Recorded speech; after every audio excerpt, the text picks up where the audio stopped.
Hey guys, Matt here from Brewery. Thought I'd take a different angle this time, just to shake it up a little bit. Got a beer here, and we got a few things to talk about. I just wanted to kind of give a few updates because I've had a couple of changes here lately in the brewery, so I figured I'd take you along for the ride. This beer comes from Kurt at Fermentation Adventures. I met up with him not too long ago, so I've been wanting to try this beer. It looks pretty. Looks like a nice beer for a nice hot summer day. It's called Cutline Lager, I think is what that says. And this one comes from Connecticut, so nice to try a local beer from up there that I wouldn't be able to get otherwise down here. Let's see if there's any discerning information on here. It just says clean, refreshing lager beer. Offers medium body with a balanced hop profile and beautiful malt character. And it's 4.4%. Now I know that's not the standard glass for a lager. This is probably more of a wheat beer glass, I guess. But go Phils. They've been a fun team to watch this year, and I've been watching almost every game. So I hadn't used this glass in a while, so I thought it was good for this. Wow. Whoop. There's a nice thumbnail for you. Yeah, look at that. Very nice, light in color. Absolutely see-through. Tons of bubbles. Might have to let that settle down a minute. That's my fault for the aggressive pour. See if we can get the rest of it in there. Might fit. Not quite. Just a little bit left there. That's okay. Yeah. Very nice. Cheers, Kurt. Thanks for the beer. We did a little bit of a trade. I gave him a couple of beers from here. I think I gave him a local beer from me as well as one of my own, and he did the same. Definitely getting some kind of interesting hop presence there in the nose.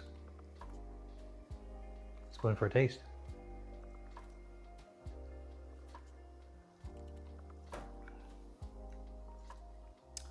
Oh yeah. Just what the doctor ordered. It's still 90 degrees outside, so.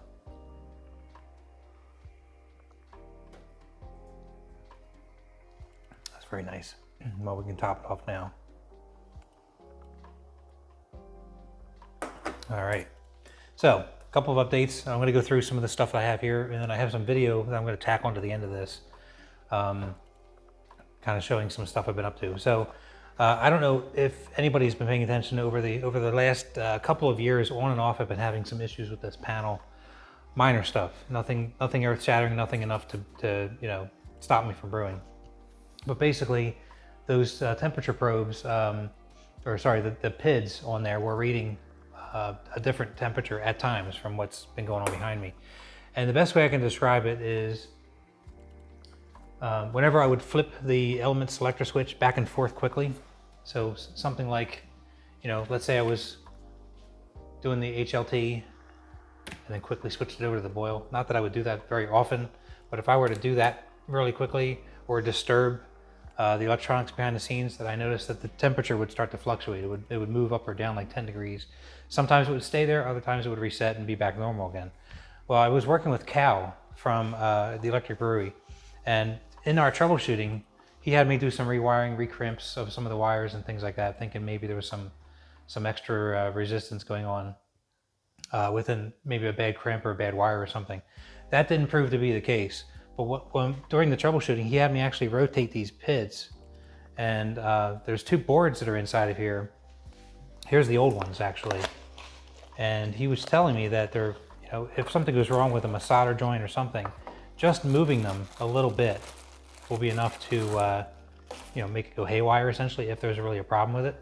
And so I was twisting all three of those, and oddly enough, it's the percentages of this happening are pretty low, but the hot liquor tank and the boil kettle both were bad PIDs. It's usually if any go bad on you, it's usually one, but two at the same time. That seemed excuse me, odd to me, and to Cal both.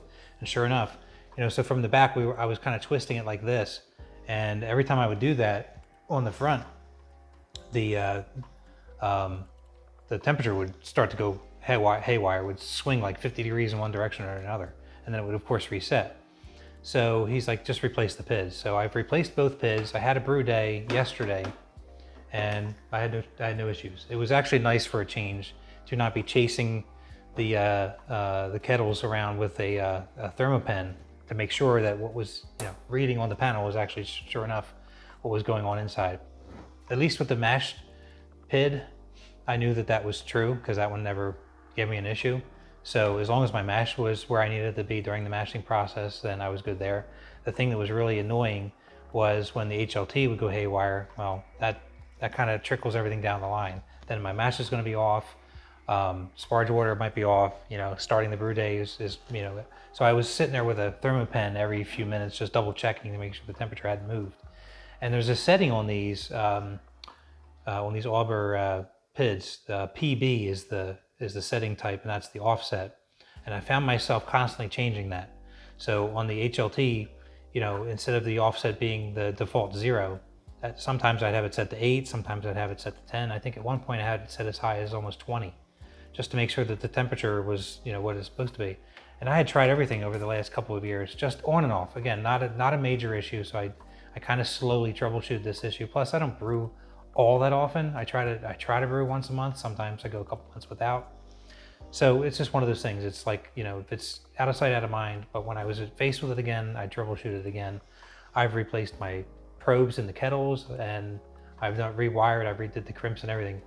This seems to have finally settled it, because I haven't had a problem at all during the brew day yesterday. In fact, it was nice for a change that the PB setting was set to 0 on all of my PIDs. So that was very nice. So I think that problem is finally solved.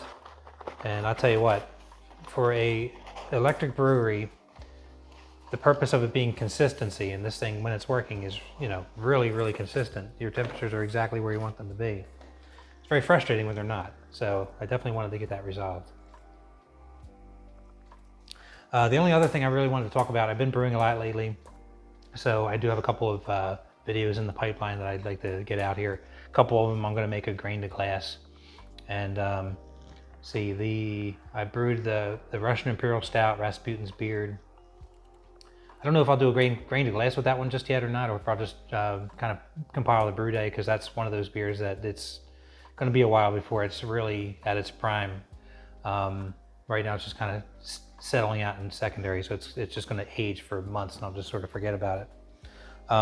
Schafferhofer, I'm trying to make a clone of that beer, the grapefruit beer that I once tried in Epcot and got hooked on it. It's a very nice low ABV beer, but it's very flavorful. So I'm trying to recreate it. That was the brew day yesterday. I'm going to see how that goes, and you can kind of come along with me on the, for the ride with the videos there. I'm going to do a grain to glass series on that one as well, where I brewed the beer. I'm going to have to stabilize it in some way to make the yeast not go crazy when I add in the grapefruit juice. But from what I understand, that beer is more of like a rattler or like a shandy of some sort. So you're basically back sweetening it with grapefruit juice or soda. So I'm going to do some sort of like a potassium sorbate, metabisulfate kind of mixture to kind of stabilize things, like you would for like a wine, for example, or even a mead, to back sweeten it. And then I'll back sweeten it with the I'm going to try pink grapefruit juice, because I've heard that gets it close, so we'll see. But this is where the video is going to come into play on the end. I did get a pressure canner last year, and I haven't used it, and I've been meaning to. I finally used up the rest of my proper starter that I had stored up. I had bought like a 6-pack or a couple of 4-packs and just had a bunch of it. And I like to use it every time I make a yeast starter. Well, I've been wanting to try to make my own. So what I did, I guess it was sometime in July, because it wasn't all that long ago, I made a batch of beer. And hindsight 2020, I got the measurements a little bit off from what I was aiming for. My goal was to get one of these to be a yeast starter. So you take one of these, put it into the flask, take another one of these of water, and then have a 1040 wort to pitch your yeast to. Well, what I ended up doing was making a 1040 wort batch. So these were 1040 each, so I didn't want to water them down. So what I winded up doing was I made 8 of them with the intent that it was going to be 8 yeast starters, but it ended up just being 4, because in order to get the volume that I wanted in the flask, I just used 2 of these for each one. But the first time I tried it, it was a neat process. So I'm learning. I did learn that these lids should be replaced each time, because after you've canned with these and you try to pry them off, it can kind of warp the seal. So you don't want to reuse these, but you can certainly reuse the jars and the rings. And it makes the wort shelf stable for a long time. I heard years. So I'm planning on doing another batch and testing it. But I did buy a bunch of extra lids for my jars and a bunch of extra rings and things to make sure I have all the pieces for that. I did pick up a funnel, because now that I'm getting into this, you know, I don't want to make a mess. So I picked this up. It's stainless steel, and it just sits right over top of there, and that way I can dump in whatever is needed.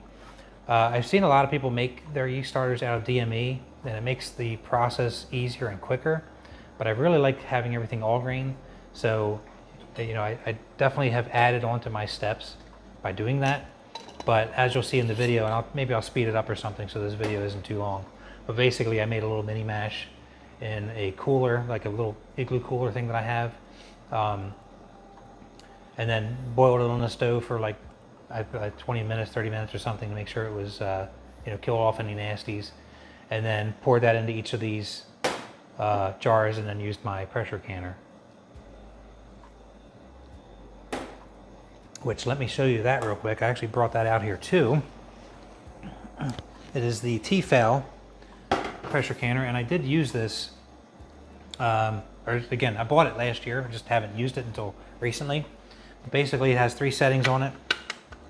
And there's a gauge, I don't know if you can see that from here, but the gauge basically shows 1, 2, 3, 5 PSI, 10 PSI, and 15 PSI. And that's the settings on here too. It can fit, I had 8 cans in there and there was still plenty of room. And it comes with these shelves, so you can, you know, I could probably put like 20 of them in here. It would take me forever to use 20 starter worts. So I think I'm probably only gonna make maybe a dozen at a time or something. And if they really will be shelf stable for years, then that'll last me a while. And I thought of different ways of doing it. I could sneak off some wort when I'm mashing a basic beer, and maybe that would work, so I don't have to do the mini mash. I got some thoughts, you know, in play to try to make this process easier. But it wasn't bad. Took me probably a couple of hours between doing the mini mash, doing the boil, the pressure canning, and then after that you just kind of let it sit, just depressurize on its own naturally. And that's it. You just take the cans and stick them in your pantry, which is pretty much what I did. But in my case, since I've been brewing a lot lately, those 8 cans are gone. And it's only been, I don't know, a month and a half since I made those. So definitely going to need to make another batch pretty soon here. And I'll try to cam up more often and give you guys updates as I go. Just been busy, you know, but who isn't, right? You know, life gets in the way, summertime, kids are now back in school actually. So we had all that to deal with. And yeah, and hopefully, you know, some more brewing videos will be coming out shortly because I have a bunch ready to go. So until the next time, we'll see you on the next video. Cheers, guys. Have a good one.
Okay, so we're going to test out this wort that I had made last month. I did a batch of this, a small batch of this in my canner.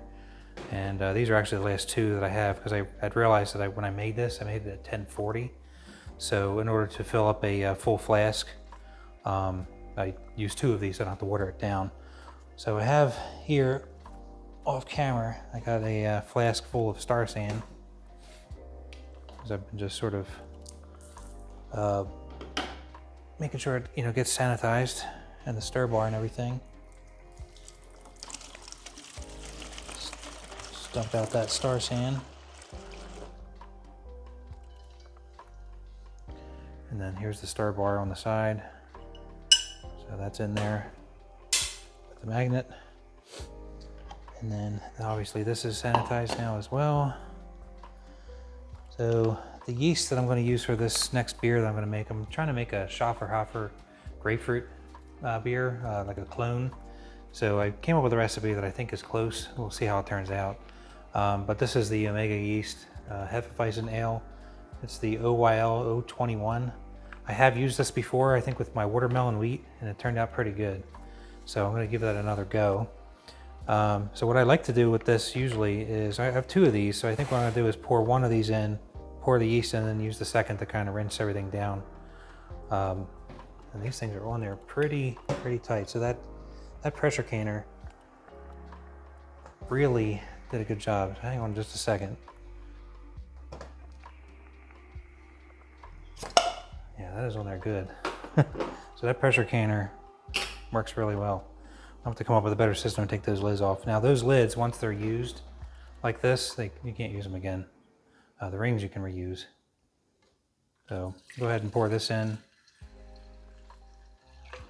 I don't mind the little bit of that hot break that was in there. That can go too. All right, let's pop this open. This is just a yeast slurry that's in here.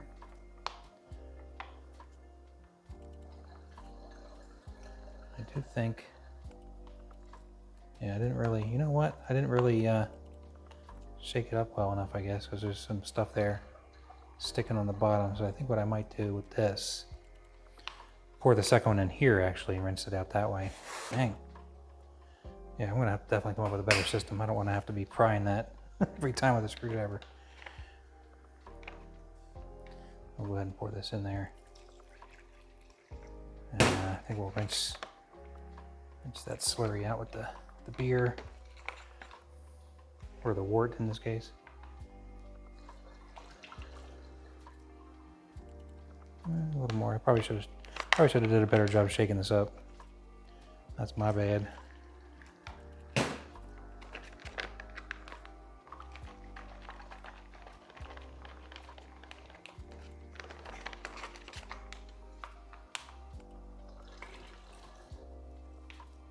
So, in this one it says fermentation is between 64 and 75. And it works up to a 1070 wort. So the beer I'm going to make is like a 1050. So it doesn't really need the starter, but I like to test out the wort that I've made in my canner. So I just wanted to use up that first batch quickly so I can kind of get a feel for the process. But there you go. And then this will just go on the stir plate. And here's just a quick shot of that on the stir plate. So leave this on there for a day or so. I like to do this right before the brew day. I am planning one tomorrow, so hopefully this will be ready by then. Cheers.